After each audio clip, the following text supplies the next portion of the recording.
Good afternoon. Welcome to the Soprema Senior Center's Thanksgiving and Comedy event. Wow, we have packed the house. We have our cafe. Everybody is here. We're thankful for you. And those that are watching this, we're simulcasting it into the activity room. Let's say hello, activity room. Hello, activity room. We're glad you're watching there, and those that are tuning in later on WCTV. We're so thankful.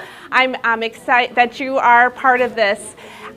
We're very excited to introduce a local comedian he was a former Hollywood stuntman.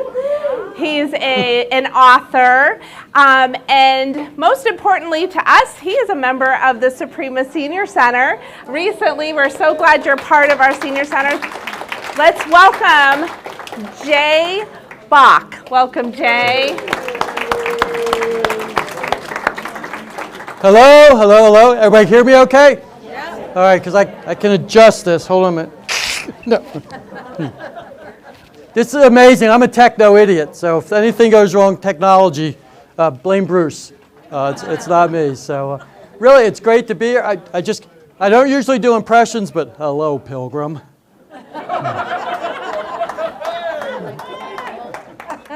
Thank you for. That's like the coolest costume ever. So, she dressed like that for Halloween, and we kept her here. We haven't.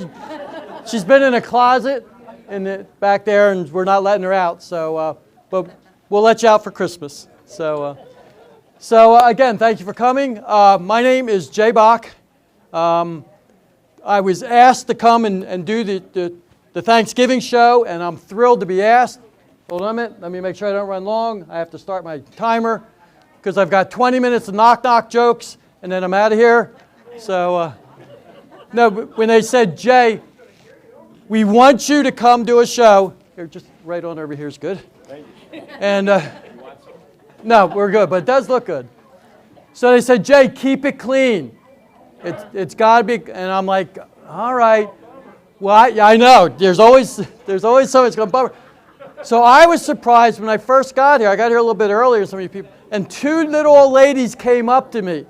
And one of them leaned in and whispered in my ear, boxers or briefs? I looked her straight in the eye and said, depends. And,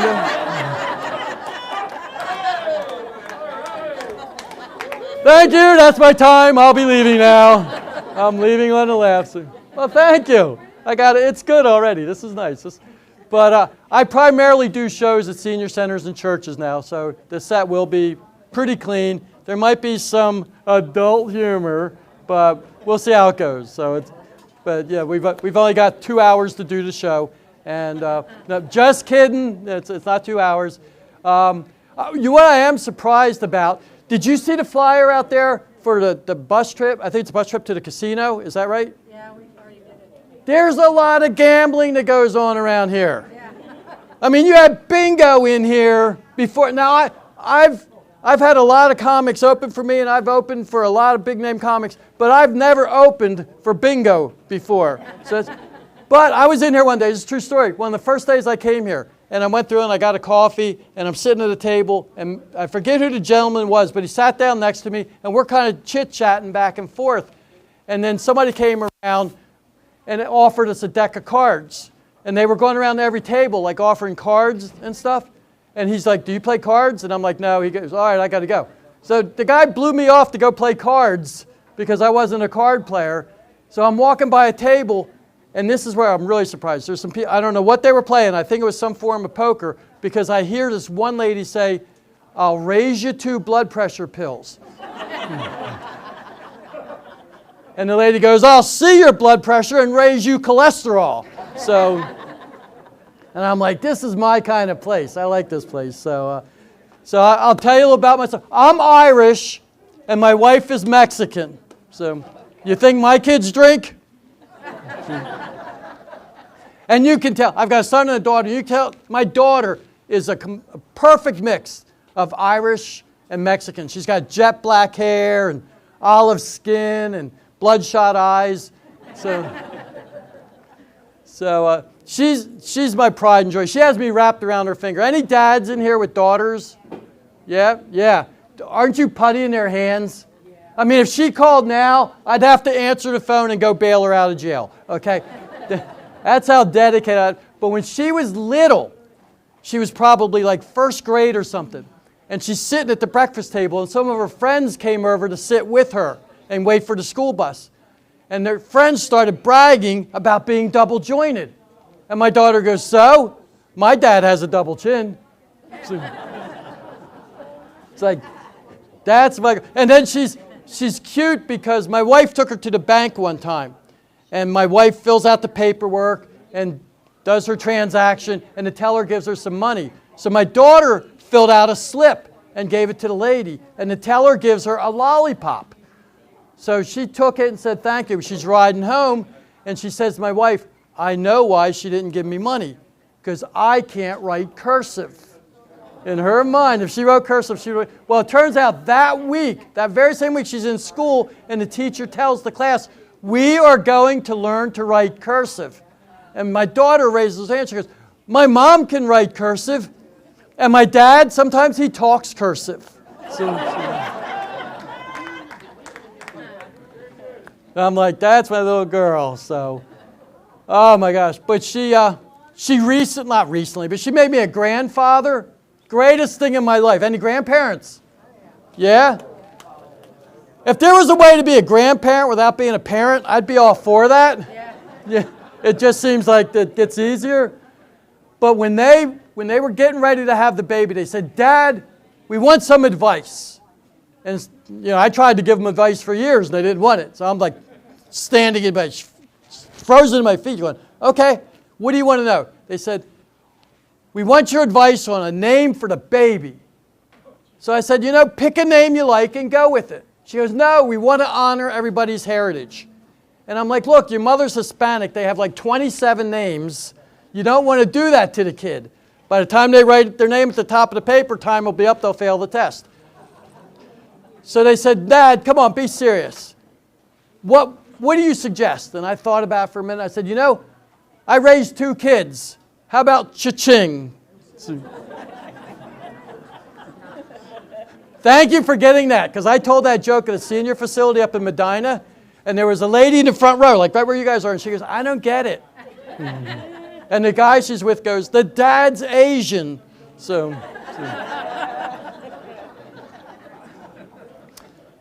My daughter went to Ohio State. Any Ohio State fans here?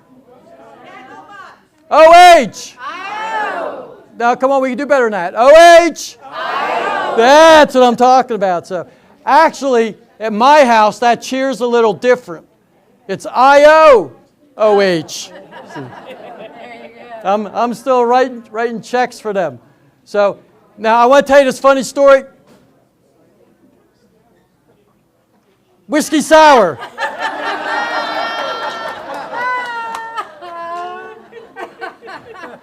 I love that joke. I'm glad you guys appreciated it too. So, you guys are fun. So my daughter went to Ohio State. Did you know they have a bar down there called the Library?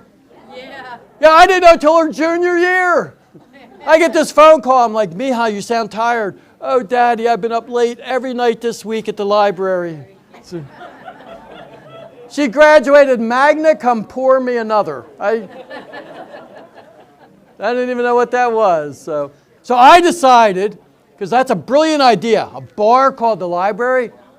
So I'm going to open up an all-you-can-eat buffet and call it the Gym. Jay's been at the gym 3 times this week. So I actually went to my doctor's this week. Check this out. My doctor said, Jay, you got to lose some weight. And that's when I realized, the fatter you get, the less you have to iron. Fat is nature's iron. So, oh man, I have a problem with doctors. I'm not comfortable with them. They don't honor my time. That bothers me. It's like if you have a 10 o'clock appointment, the doctor should see you at 10 o'clock. But they don't always do that. So I think doctors' offices should be like pizza places. If they don't see you in 30 minutes, you get a free pizza. This way you go in there, you get into the waiting room, then you get into the exam room, and all of a sudden it's more than 30 minutes, so you get a pizza. The doctor comes in, goes, I need to talk to you about your high cholesterol while you're eating pizza. You can say, this is kind of on you. If you had been on time, I wouldn't be eating pizza now. So take some. But here's the thing about doctors.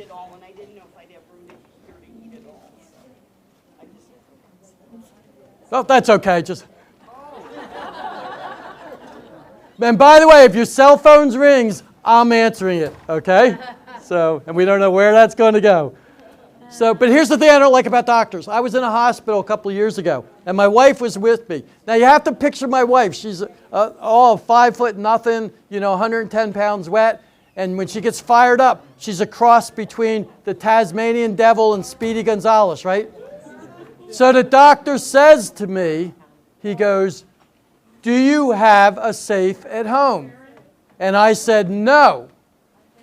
And next thing I knew, security's coming in, and they're asking my wife to leave. Apparently what they said was, do you feel safe at home? Pay attention when you go to the doctors, because if you mishear something, it doesn't work well. And here's the funny thing. How many of you guys have trouble hearing now? Because I've reached that age. Yeah, exactly. Here's how I'm convinced God has a sense of humor.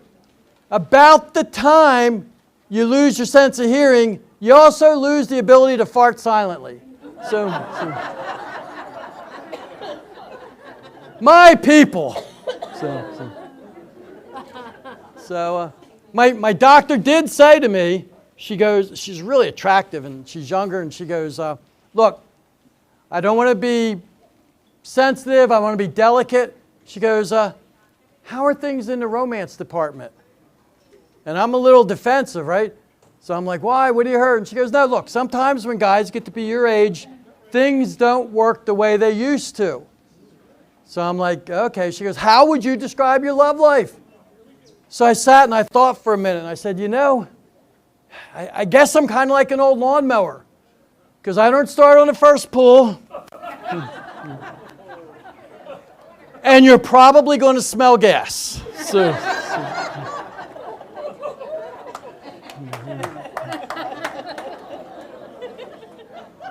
That's as dirty as it gets, okay? I don't think we have to bleep that out for TV or anything. But it is what it is. So, but I love my wife.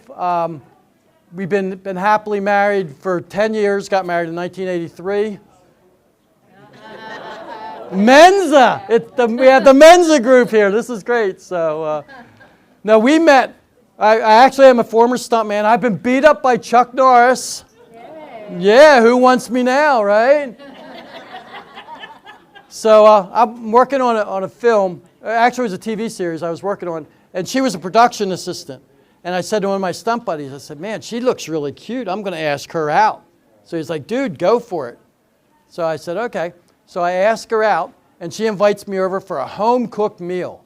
Now, I'm a starving stuntman at the time. I'm just trying to get into business. So I show up, and I bring a six-pack of beer, because back in the day, that's how the Irish people wooed women, right? So I have my beer, and I knock on the door, and she lets me in, and the food smells delicious. But then I realized I don't like spicy food. I don't, and you never hear of like a great Irish restaurant. It's always like Maloney's Bar and Grill or O'Connell's Pub and Grill. Food is always a second thought to the Irish people. They just need it to absorb alcohol.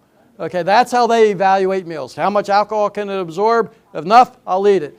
So she invites me over, and she fixes me this traditional Mexican dish.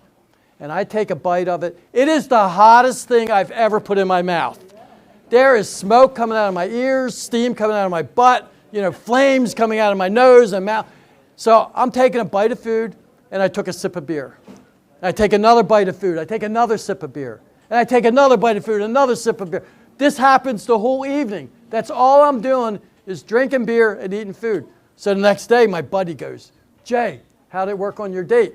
And I'm like, it's not going to work. I can't eat her cooking. I found out her sister asked the exact same thing. She goes, how'd it go on your date? She goes, it's not going to work. He drinks too much. True story. So, but I found the secret to a long-lasting marriage. Now, show of hands, who's been married a long time? How long you been married? So anybody more than 62 years? Nobody? 62? 62, all right, 62 years. What's the secret to a long marriage? Live to be old. So obviously you're shooting to be the beneficiary, I see. So that is, anybody else got good advice for a long marriage? Nobody? You guys are all like married or, been married 16 times or? How long, were you guys married? Yeah. How long are you guys married? 26 years. 26 years. And what is it? They started late? I don't know, 26 years sounds long to me, but then again, you're not married to my wife. So, no, just kidding. Just kidding. The secret to a long-lasting marriage is never, ever, ever do a project together around your house. That will wreck a marriage faster than anything. I realized that this summer. I'm putting shutters on my house. I have a 2-story house. My wife is supposed to help me. She has one job. Only one. Hold the ladder. All she has to do is hold it. I'm up on the top rung. I got screws in my mouth. I've got a level. I've got a drill. If Ringling Brothers came by, I'd be a flying Walenda tonight, right? I look down. She is weeding the garden. I don't know why she had to weed the garden just then, but I'm annoyed.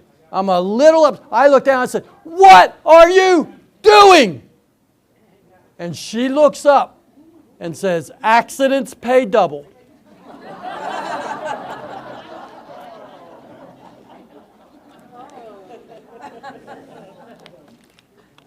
And we're still married.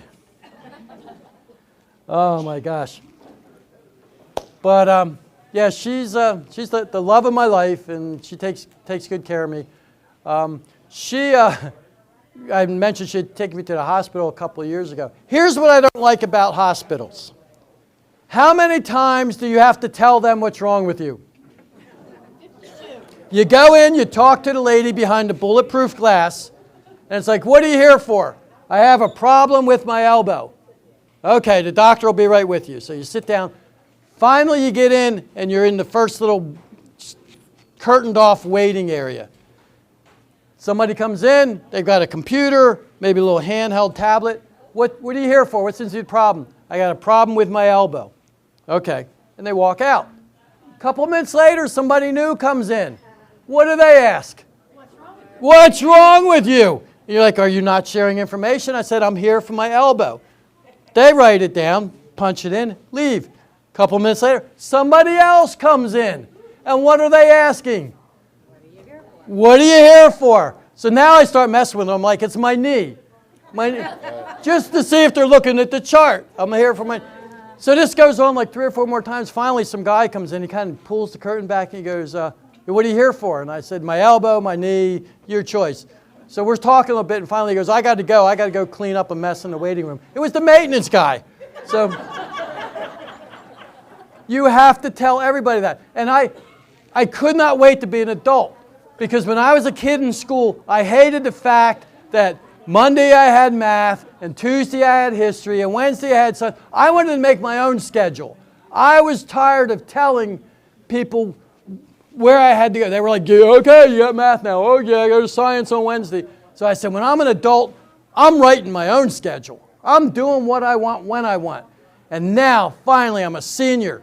And Monday, I go to my primary care physician, and Tuesday, I go to the dentist, and Wednesday, I go to the oncologist, and Thursday, I go to the gynecologist. So it's Medicare. I just do what they tell me. So,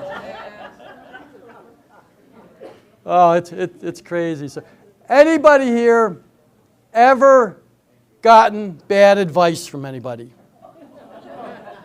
All right, okay, let's be honest. How many of you have ever given bad advice to somebody?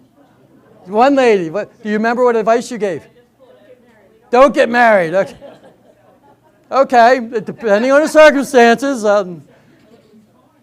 You ever notice what people say after they give you bad advice and you confront them about it? It was just a suggestion. They always say that. You know, it's, oh, invest in this, and then it tanks. Oh, it was just a suggestion. So the other night I'm out to dinner with my wife, and she goes, you should have the fish. I said, I want the steak. She goes, you should have the fish. I said, I really want the steak. So the waiter comes by like 20 minutes later, and he goes, sir, how was the fish? And I'm like, it wasn't that great. And my wife's like giving me the stink eye.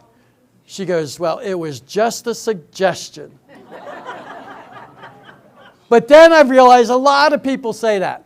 I've got 2 grandkids. Caden's the older one, Lincoln's the younger one. Caden told Lincoln, you know what Mom would like for Mother's Day? To glue the toilet seat shut. Because she's always complaining about the toilet seat being left up. So Lincoln glues the toilet seat shut. Well, that didn't go over well at the house, so my son-in-law comes in and they have a family meeting, and they're starting to go back and forth about why they did that and what were they thinking. And Lincoln says, Caden told me to do it. And Caden says, it was just a suggestion. Because you see that ever? Now here's, how many of you people are good at assembling like furniture or, okay. I'm not good at this. But I put together a piece of exercise equipment recently, and these are the actual instructions here. I'm going to read it verbatim. That means as it's written, okay? For those of you who don't know Latin. It says, installation procedure. Please read this manual carefully before installation. Reasonable enough. The installation instructions are for reference only. Nobody's ever written that before. I compliment these people. Then they go on to say, if you have a simpler installation method, please follow your own method. I love these guys. Anything else I buy, I'm buying from them just because it's like, hey, this is our idea. Try it your way. It's just a suggestion.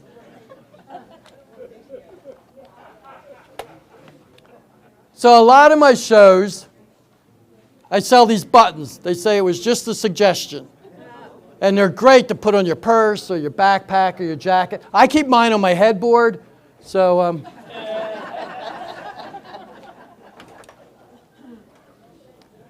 I like you guys. So 2 guys walked into a bar. Whiskey sour again.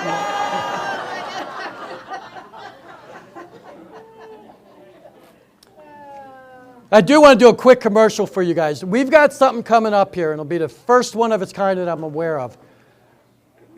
In the bulletin that you guys get, your quarterly bulletin or whatever, we will be offering a stand-up comedy class for seniors. It's limited to the first 12 people, and then we go on a waiting list, okay? It's going to be a 5-week course. It's 4 weeks of you coming in once a week, doing your own jokes. I'll help you craft them, tweak them, whatever we need to do. And on the 5th week, you'll be up here doing your own comedy show in front of your friends and peers. So look for that coming up. Sign up early, okay? So, and then I also wanted to plug this. This is my new book that just came out. It's only been out about a week or 2, maybe 10 days. It's called Jesus Does Stand Up. This is the only book that you will ever read about Jesus that has scripture in it, mentions Shrek, mentions the Three Stooges, mentions John Lennon. So it's a good little Christmas gift. It's available at Amazon, and Barnes & Noble can order it, and Walmart can order it. So if you're interested, check this out. And then if I run into you here and you have it and you want me to autograph, I can do that for you too. So, oh my gosh. So, let me tell you about my grandkids a little bit. My youngest one, his name's Lincoln. He's a little bit of a wise guy. He went out to dinner with my wife and I recently, and I compliment anybody that works in hospitality, because the lady comes up and she's being really sweet, and she walks up to Lincoln and she goes, "Are these your grandparents?" And he goes, "Yes, this is my grandmother, and this is her awfully wedded husband." So,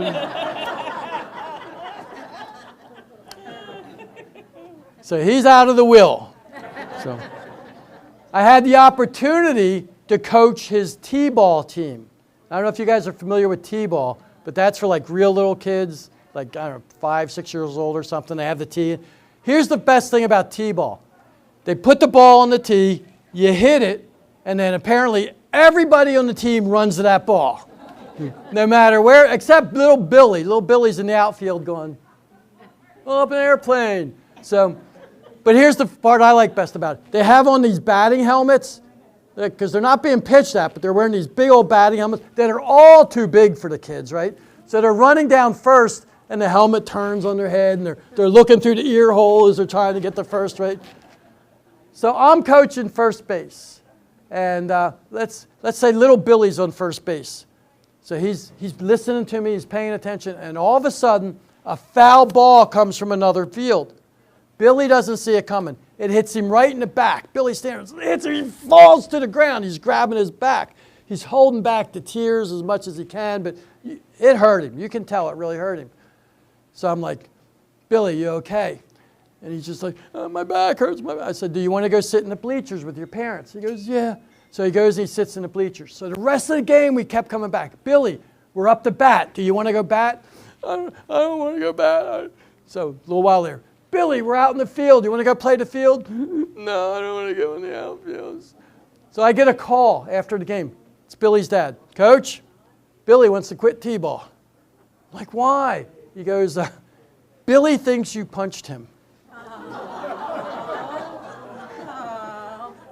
I wish I was making this up. He never saw the ball coming. In his mind, Coach sucker punched him right into the kidneys. And so he doesn't want to play T-ball. I'm like, I'm just glad his parents were there. Otherwise, I'd be doing this in front of social services today or something. So, but that's Lincoln for you. Now, my other grandson, Caden, is a little older. And he had learned a gesture. I don't know where he learned it. Some of you are familiar. I'm just going to do it like a fist. But you can imagine what gesture he learned. So I'm sitting at a red light one day. He's still in his car seat. And I look in the mirror, and he's doing this to the car next to me. So I'm like adjusting a mirror like it's going to change or something, you know. But no, he's still back there. So they always say, don't make a big deal about stuff like that because they'll focus on it. So I'm ignoring it. But I'm still looking, and he's still... Finally, the light turns green. I start to go. The car pulls over behind me and turns on the blue lights. Yeah, he had waved to a cop. So the cop gets out, and he doesn't even come to my window. He goes to his window in the back seat. So he taps on it, and I put it down. And Caden's like giving him the stink eye. Like, who are you? So the cop's really cool, super nice guy. Should get Policeman of the Year award. He starts explaining to him, you should not do that. That's not a good thing to do. People will take it wrong. There's a thing called road rage. Just don't do that. It's going to cause problems. And Caden looks at him and says, I'm 5 years old and I have 10 fingers. How am I supposed to know what they all mean? The cop says to me, sir, you're going to need bail money for that one. So, oh my gosh. I have to tell you about my dad. I once, when I was a kid, I had a paper route. Anybody here remember paper routes? So this is funny. I tried to explain to my grandkids what a paper route was, and they're like, what? And I'm like, they would deliver me papers, and I would fold them all up, and I would get on my bike, and I'd have a sack, and I'd ride around my bike and deliver them. He goes, so you were like Amazon? And I'm like, yeah, I guess from your perspective, I was like Amazon. So I had this one count, and they had a dog out front. It was a German Shepherd, a white German Shepherd, and he would always bark at me. I'd walk up, and he'd be like, "Roo, roo, roo, roo, roo, roo." And so I would just throw the paper at the door. Well, this one day, the people called up my manager and said, we want our morning news between the screen door and the inside door. So I tried to explain to them, well, they have a dog, and he always barks at me. And he goes, well, you have to figure out how to deal with it because they want it in the door. So my dad heard this conversation. He goes, I'll show you how to deal with that. So the next day, we load up the papers in the car. My dad drives me around, and we get to the house. The dog's sitting there, And my dad goes, I'll show you how to do this. He goes, give me a paper. I give him a paper. My dad gets out. The dog's like, roo, roo, roo, roo, roo, roo. My dad goes, sit down. You know that dog just sat right down? Sat right. My dad walks past him, opens the screen door, puts the paper in, closes the door, walks away. That's how you do it. I'm like, wow. So the next morning, I'm riding on my bike. I get to the house. The dog's, roo, roo, roo, roo, roo, roo. I get off the bike, put the kickstand there, I get the paper. The dog's barking, roo, I go, sit down. He sat down. I took 2 steps. The dog goes, roo, roo, roo, roo. I threw the paper at the door. They never again got their paper in the door. It was like, but that's the kind of influence my dad was with me. And I realized he passed away a number of years ago, and I was the executor of the estate. So I had to take care of things. And I didn't realize what my dad had given up for me. He used to be a stamp collector. Now, you guys know as parents, you make sacrifices for your kids. We never knew this. So I'm up in the attic, and I find this stamp collection. Well, as the executor, I now have to get this valued and appraised. So I find a guy. He's an expert. We're out of state. We're back in Delaware.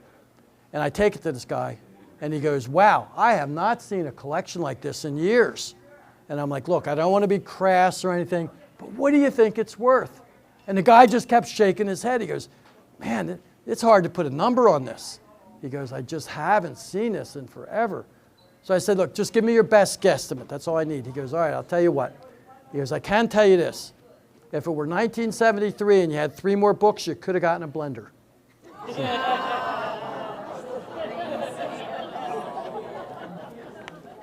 Thank you for getting that.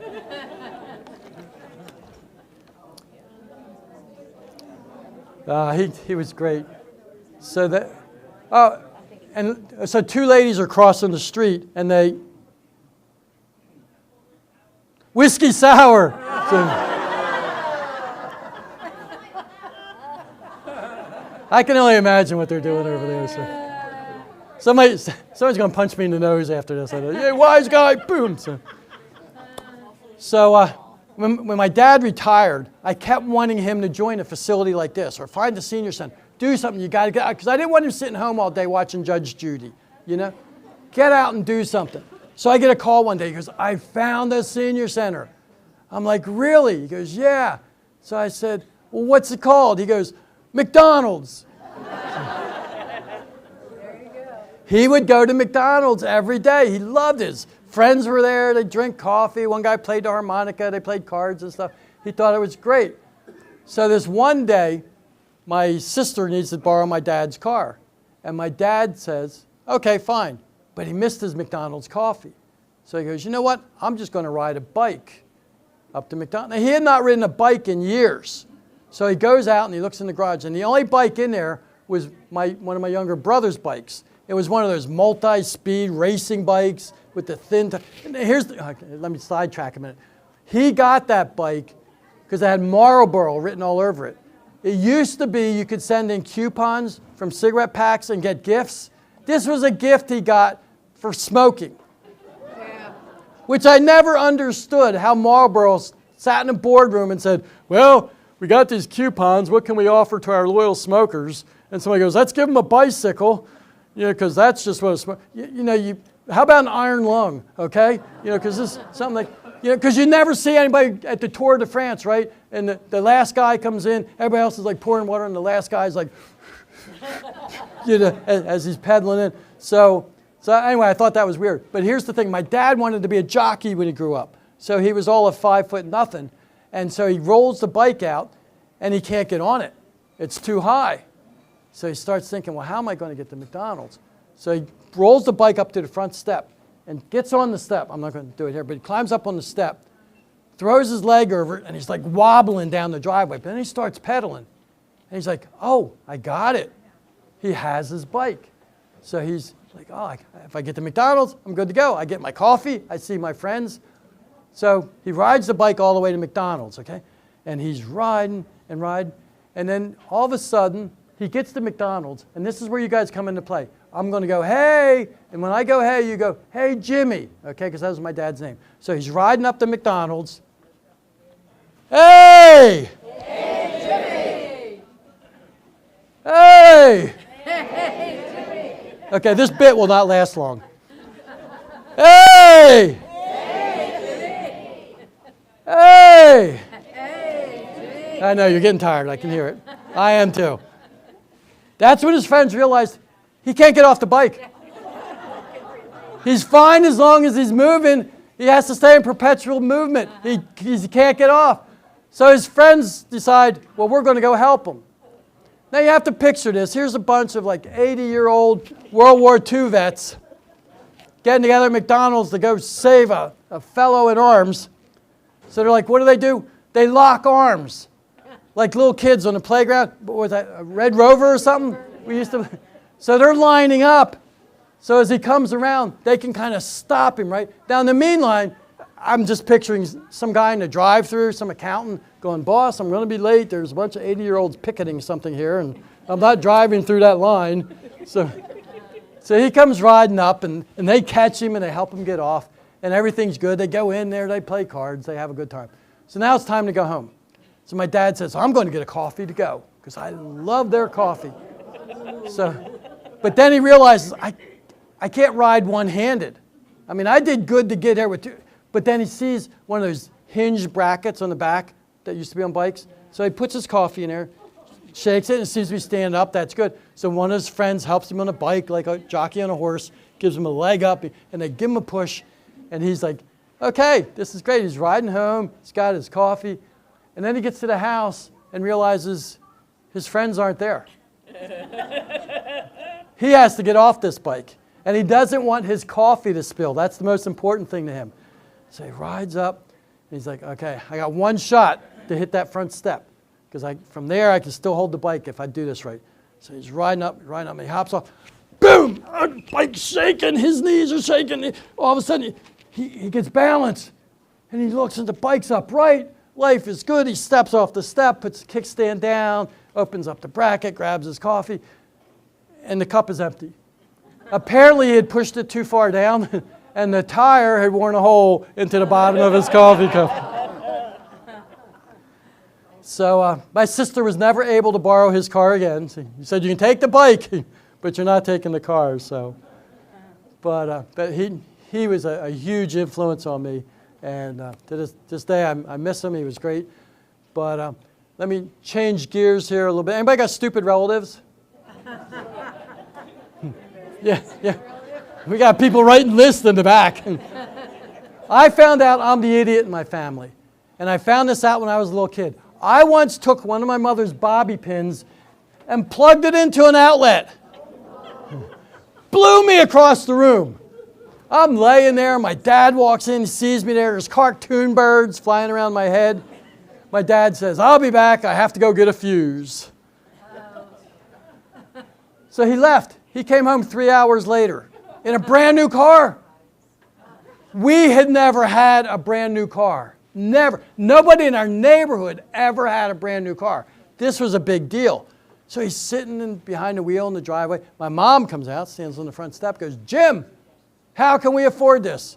And my dad looked right at me and said, that one? He ain't college material.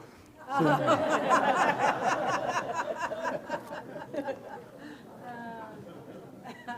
few years ago, I'm in Hawaii with one of my brothers, the one that had the bike, and we're standing street corner, Honolulu, Hawaii, and my brother nudges me and says, you know, I haven't seen any out-of-state plates. I'm like, hold on, I'm calling Dad. Dad, you know Kevin's an idiot? He says, that's how I got my boat. I was performing in Vegas and ended up getting the attention of the police, which is a story we'll tell over coffee sometime. And I'm waiting to be processed, and the cops are booking the guy ahead of me. And the guy's standing there, and the cop takes his picture, and then the cop says to the guy, turn your head sideways. And the guy goes, I was like, that guy ain't college material either. So, you guys familiar with Drug Mart? We got a Drug Mart here, right? I don't know if they still have the signs. In Lodi, they used to have big yellow signs in the window. And one of them said, beer and wine sales. Carry out only. Who is drinking in Drug Mart? You know they had to put it on a sign for some reason. I picture like the lawyers sitting around and they're recanting a story about how the little old lady came in, got her box of wine, sat down at the blood pressure machine, took a sip of wine, stuck her arm in the sleeve, and started, woohoo, high score systolic, woohoo. So, you guys like impressions? If they're, yeah, if they're good. All right. Yeah. Should I come to your class? Yeah. She's waving dollar bills at me. So no. Okay, here's an impression for you. You ready? Pay close attention.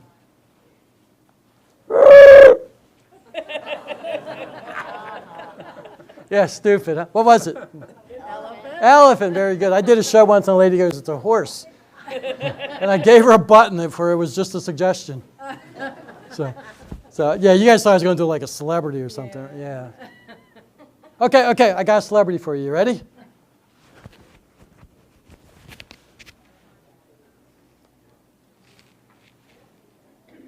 Roof, roof, roof, roof, roof, roof. Who was that? Who said Lassie? Right. Okay, I know you guys think that was stupid. Watch this. What did I bark? Timmy's in the well, right. See, I know you guys think that's stupid, but you knew it was Lassie and you knew what I said is Lassie, so I'm keeping it in the show. I don't care what you say. So. Oh my God, wow, I've had you guys here for almost 40 minutes already, so I'm going to leave you with this. I'm getting older now. I look at life differently. Things I used to think were stupid now make sense to me. You know, it's funny how you get older and things just process amongst the cobwebs up there. One of the things I thought was stupid were those chairs that help you stand up. You ever seen them?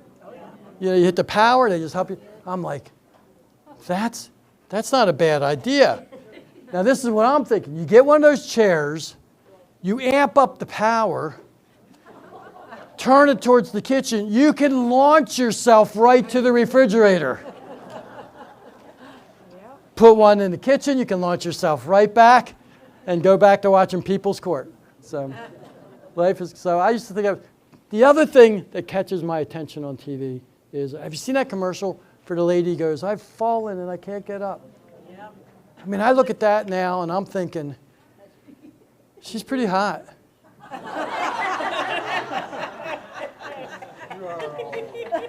I am old. I mean, I'd play pickleball with her.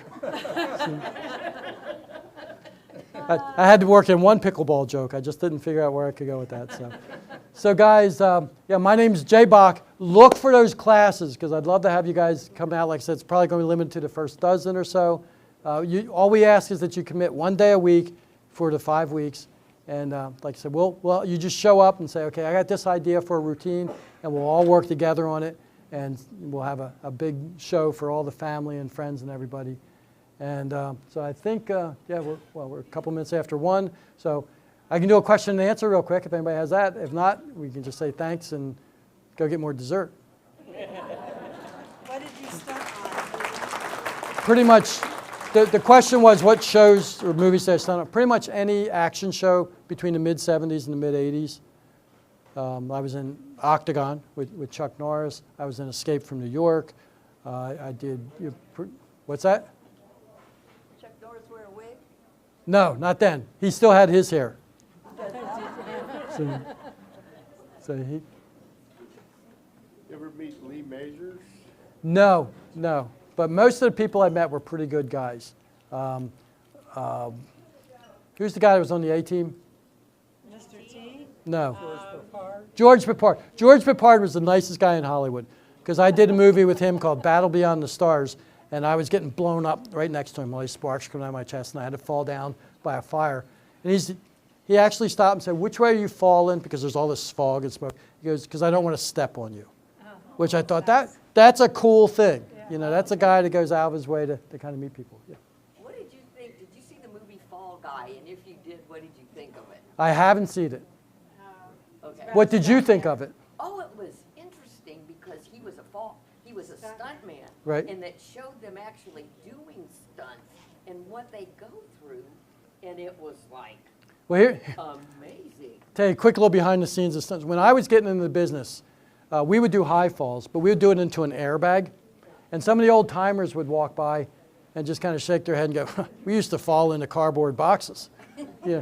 And now guys my age are saying, yeah, they did it with a green screen and wires, you know. So every generation thinks that they had it tougher than the generation that's currently doing it. So, all right, guys. Well, thank you very much. I'll hang around a little bit, and we hope to see you here doing something. So.